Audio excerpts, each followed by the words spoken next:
नमस्कार दोस्तों जियो जर्नी में आपका स्वागत है। दोस्तों, जैसा कि हम लोगों ने इससे पहले जो महाद्वीपीय विस्थापन सिद्धांत है उसके बारे में बात की थी, उसके बाद हम लोगों ने कन्वेंशनल करंट के बारे में बात की थी और उससे पहले हम लोथियन ग्रीन के जो सिद्धांत था उसके बारे में बात की थी। इस तरह के हम लोग कुछ थ्योरीज के कुछ सिद्धांतों के बारे में बात कर चुके हैं। बट वर्तमान के अंदर आज हम किस बात के बारे में बात करेंगे? भूचुंबकत्व के बारे में। वो भूचुंबकत्व और पूरा चुंबकत्व। दोस्तों, ये सबसे पहले तो मैं आपको बता देता हूं कि ये पढ़ना क्यों जरूरी है, क्यों इसको पढ़ा जाता है। आप लोगों को पता है कि प्लेट टेक्टोनिक्स एक सिद्धांत है, एक थ्योरी है।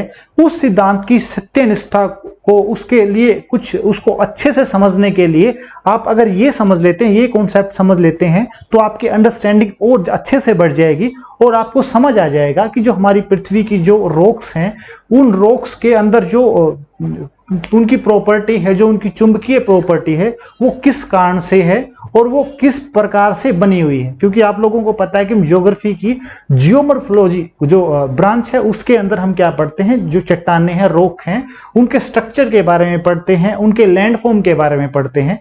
तो इसलिए आपको इस कॉन्सेप्ट के बारे में बात करना समझना जरूरी है। तो हम देखते हैं कि सबसे पहले भूचुंबकत्व या हम देखते हैं कि जियोमैग्नेटिज्म ये होता क्या है। जियोमैग्नेटिज्म का मतलब होता है भूचुंबकत्व या पृथ्वी। भू से मतलब पृथ्वी और चुंबकत्व मतलब चुंबक, मतलब पृथ्वी के अंदर चुंबकीय गुणों का होना। पृथ्वी के अंदर चुंबकीय गुणों का होना। तो ये पृथ्वी के अंदर चुंबकीय गुण कैसे बनते हैं? सबसे पहले ये बात है, ये हम लोगों को समझ आनी चाहिए कि दोस्तों, आप सभी को पता है कि जो हमारी पृथ्वी है वो 3 तरीके से बनी हुई है। हमारी जो पृथ्वी है वो 3 लेयर से बनी हुई है। और वो लेयर कौन कौन सी हैं?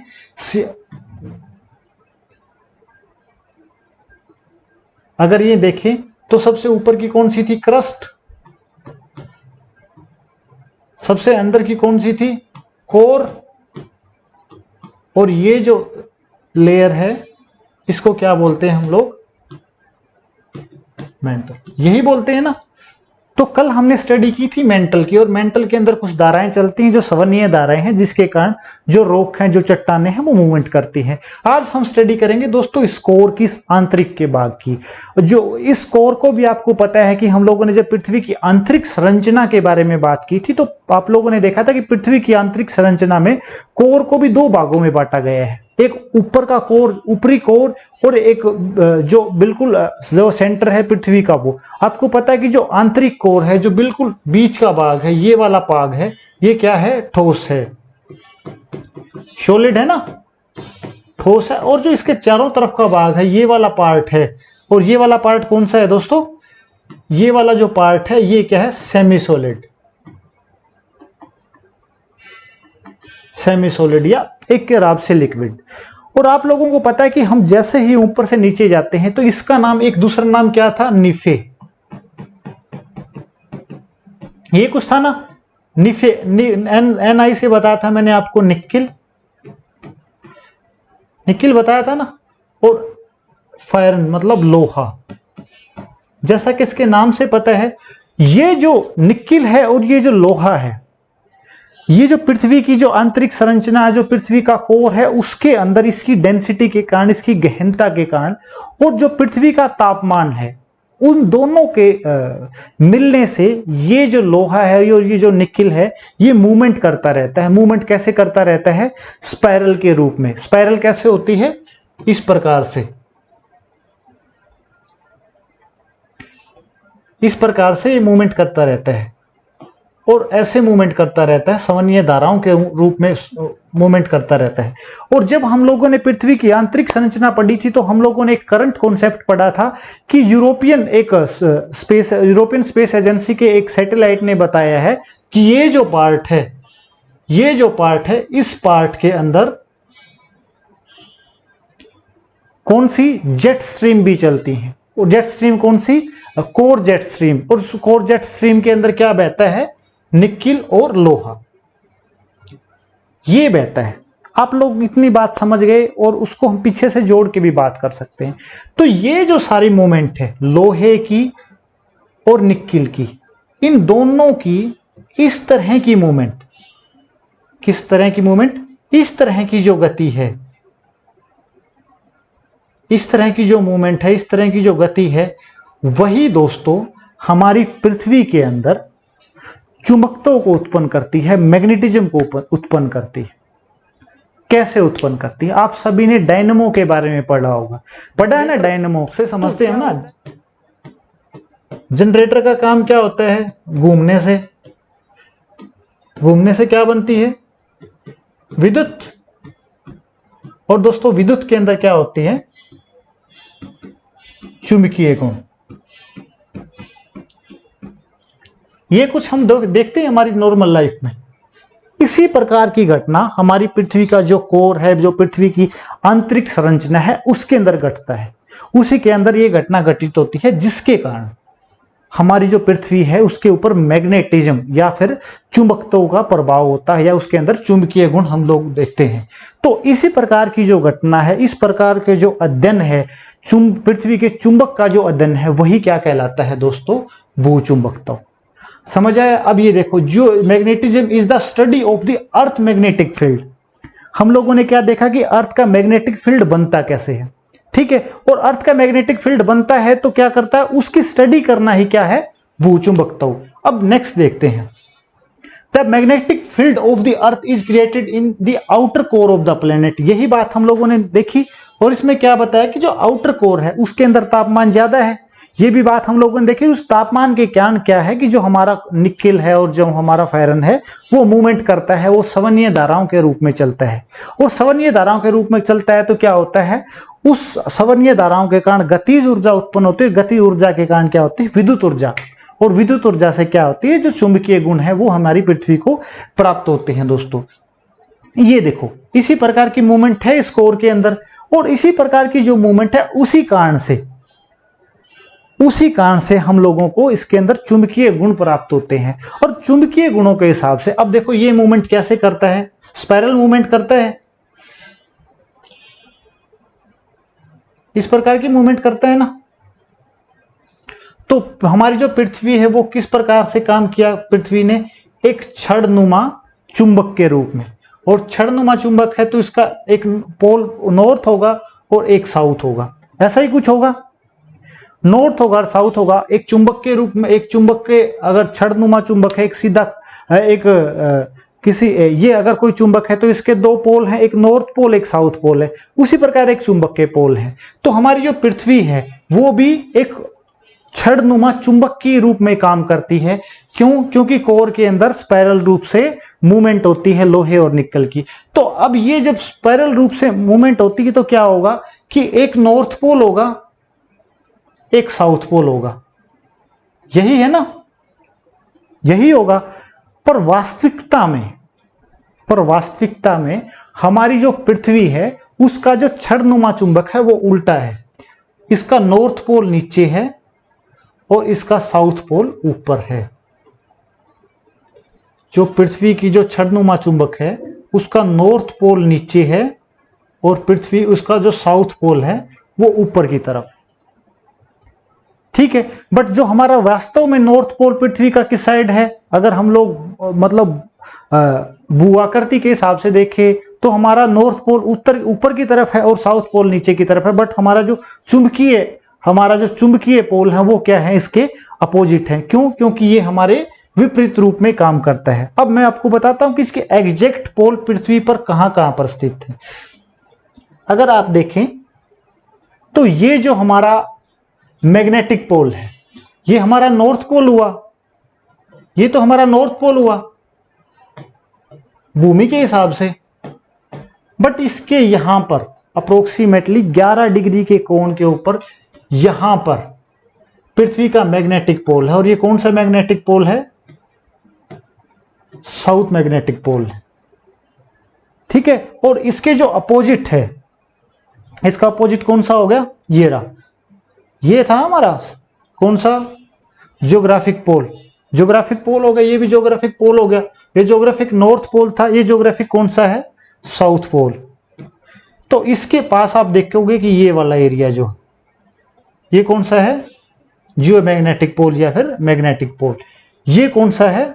ये नॉर्थ मैग्नेटिक पोल। तो अपोजिट हुए ना, और अपोजिट भी कितने डिग्री का झुकाव है? 11 डिग्री का झुकाव है। तो इन सब की स्टडी करना क्या कहलाता है दोस्तों? भू चुंबकत्व या जियोमैग्नेटिज्म। उसके बाद हम लोगों ने सेकंड बात पढ़ी थी पोलियोमैग्नेटिज्म। अब ये क्या होता है? पूरा चुंबकत्व, मतलब चुंबकत्व कैसे बना, पुराने समय में चुंबकत्व का निर्माण कैसे हुआ। तो कल हम लोगों ने देखा था, क्या देखा था कि जो हमारी पृथ्वी है, जो हमारी पृथ्वी है, उस पृथ्वी के अंदर से लावा बाहर की तरफ निकलता है, ये बात देखी थी। और लावा बाहर जब निकलता है तो ऊपर की तरफ हम लोगों का जो हमारी जो क्रस्ट है उसके ऊपर वो जमना शुरू हो जाता है। ये बात आप सभी को पता है।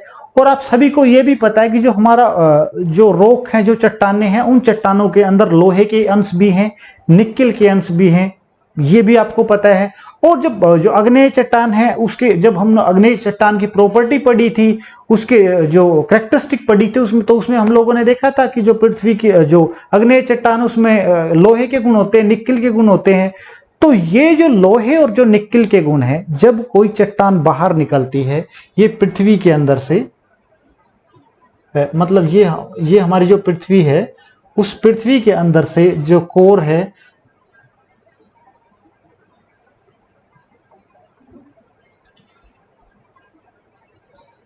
इसके अंदर से जब हमारा लावा बाहर की तरफ निकलता है, यहां पर निकलता है, तो यहां पर ये जमना शुरू हो जाता है। और जमना शुरू होगा तो क्या होगा, ये जो जमा होगा, इसके अंदर ये जो कण है, ये जो कण है, इन कणों की जो प्रॉपर्टी है, अब देखो आप लोगों को पता है कि निकेल है और लोहा है, उसी से चुंबक बना हुआ है। तो उस लोहे और निकेल का पृथ्वी के जो नॉर्थ मैग्नेटिक पोल है और साउथ मैग्नेटिक पोल है, उन ध्रुवों के हिसाब से इन जो कणों का, इन चट्टानी कणों का जमाव, इन चट्टानी कणों का जमाव ही हमारा क्या कहलाता है, पूरा चुंबकत्व। और इसको बड़े बेसिक तरीके से समझते हैं कि दोस्तों, अगर हम देखते हैं, अगर ये देखो, यहां से कोई मैग्मा बाहर निकलता है, ठीक है, यहां से मैग्मा बाहर निकलता है, तो क्या होगा, यहां पर जमेगा, यहां पर जमेगा, यही है ना, यहां पर जमेगा और यहां पर जमेगा, उसी प्रकार इस साइड और उस साइड, यही कुछ है। तो क्या होगा, जब यहां पर जमेगा, इस साइड इस लेयर में जमेगा और इस लेयर में जमेगा, तो क्या करेगा, इसके अंदर जो चुंबकीय गुण है, इसके अंदर जो लोहा है, जो निकेल है, वो पृथ्वी के चुंबकीय अक्षेत्र के अनुसार वो जमना शुरू हो जाएगा, वो अलाइन होना शुरू हो जाएगा, जैसे कि, और वही अलाइनमेंट, उसी अलाइनमेंट की स्टडी करना हमारा क्या कहलाता है, पोलियोमैग्नेटिज्म। मतलब ये पुरानी चट्टानों के चुंबकीय गुण की स्टडी करना, उनका अध्ययन करना ही क्या कहलाता है, पोलियोमैग्नेटिज्म। अब ये क्यों पढ़ना पड़ता है, मतलब चुंबकीय रॉक के अंदर, चट्टानों के अंदर जो चुंबकीय गुण है, उनको पढ़ना जरूरी क्यों है? क्योंकि दोस्तों, हम जब देखते हैं कि जो हमारा पृथ्वी के ऊपर जो हमारी रॉक है या जो हमारी क्रस्ट है, और जो हम लोग देखते हैं कि प्रशांत महासागर के अंदर, आप लोगों ने पता है कि जो बड़े पार्ट हैं या फिर दो प्लेट एक दूसरे के अपोजिट जा रही हैं, तो ये दो अपोजिट जब जा रही, तो उसमें हम लोगों ने देखा, स्टडी की कि इन दो पार्ट के अंदर, ये दो जो पार्ट है, इन पार्ट के अंदर चट्टानों की लंबी लेयर मिली, पूरी की पूरी लेयर मिली ऐसे, या फिर ऐसे लेयर मिली जहां पर इन चट्टानों के अंदर समानता थी। बट जैसे ही हम आगे की तरफ गए, जैसे यहां पर हम लोगों ने जब स्टडी की, ये जैसे लावा निकला, तो यहां पर जो स्टडी की इस लेयर की, तो पर वहां पर नेगेटिव चार्ज इस साइड था, हमारी साइड था। और जब इस चट्टान से हम इन चट्टानों की तरफ इस साइड आए, तो इनका पॉजिटिव चार्ज इस साइड था, पॉजिटिव चार्ज इस साइड था। तो अब क्या देखते कि पॉजिटिव और नेगेटिव एक साइड है, एक साइड है ना, पर पूरी की पूरी लेयर के अंदर और तो नेगेटिव चार्ज है, बट ये पॉजिटिव चार्ज है।